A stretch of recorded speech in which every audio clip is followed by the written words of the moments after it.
Danger does not always knock. Sometimes, it walks through your doorway smiling politely, carrying a small bag, and promising to make your life easier. Mine did not break in. I hired her, welcomed her, trusted her, and from the moment she stepped into my home, my life began to shift in ways I did not notice until it was too late. The strange thing is, she did not learn our routines. She already knew them. I was exhausted. Single mother, 2 kids, 2 jobs. Get help. And she came recommended. A friend of a coworker, soft-spoken, polite, hands folded, face calm in a way that felt practiced. She said all the right things, agreed to every rule, promised to treat my children like her own, and for the first few days, she was perfect, too perfect. I told myself it was luck, that I finally had help. Stability, but stability can be a disguise. She moved like quiet air, present, but barely noticed, cleaning, cooking, folding clothes with mechanical precision. But even in her silence, I felt her watching, not observing, calculating. She noticed everything, the jewelry box, the electronics, the locked drawer in my bedroom, and sometimes I would walk into a room and find her standing exactly where she should not be. The same steady gaze. She was not cleaning my home, she was mapping it. And slowly, she began to know things I had never told her. My work schedule, to the minute, which neighbors visited and when, where I kept the spare key, even the day I received my salary. Whenever I asked, she smiled the same quiet smile. I just observe, but this was not observing. It was studying, tracking, gathering information with a purpose. I could not understand.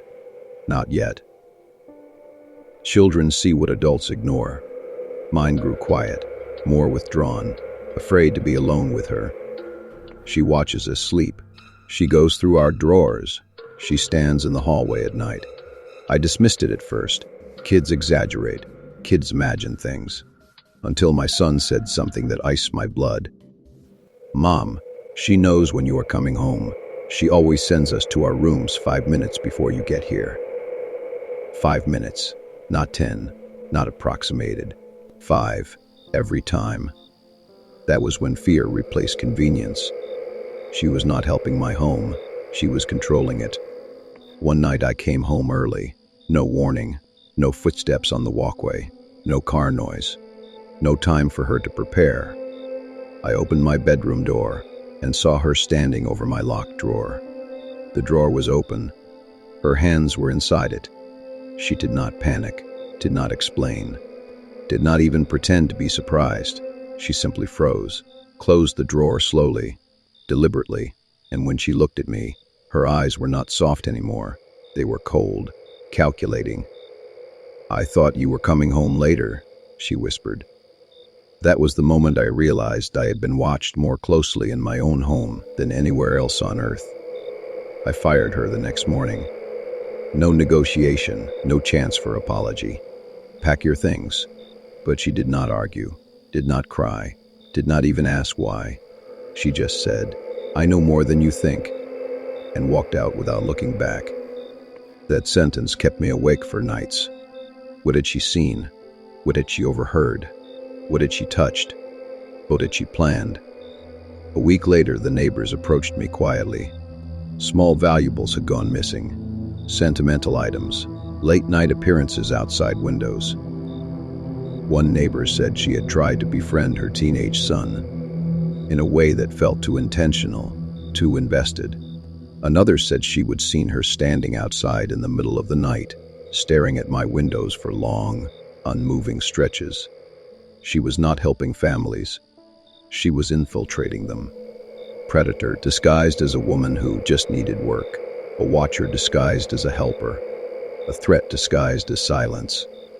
Not everyone who enters your home comes to help. Some enter to observe.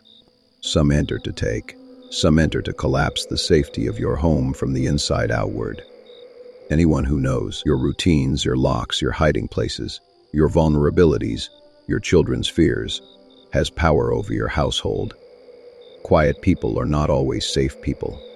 Some are quiet because they are listening and collecting. When a child says they are scared, believe them.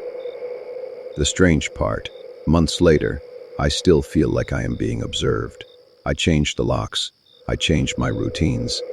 But sometimes when I open my bedroom drawer, it feels like someone already knows what is inside.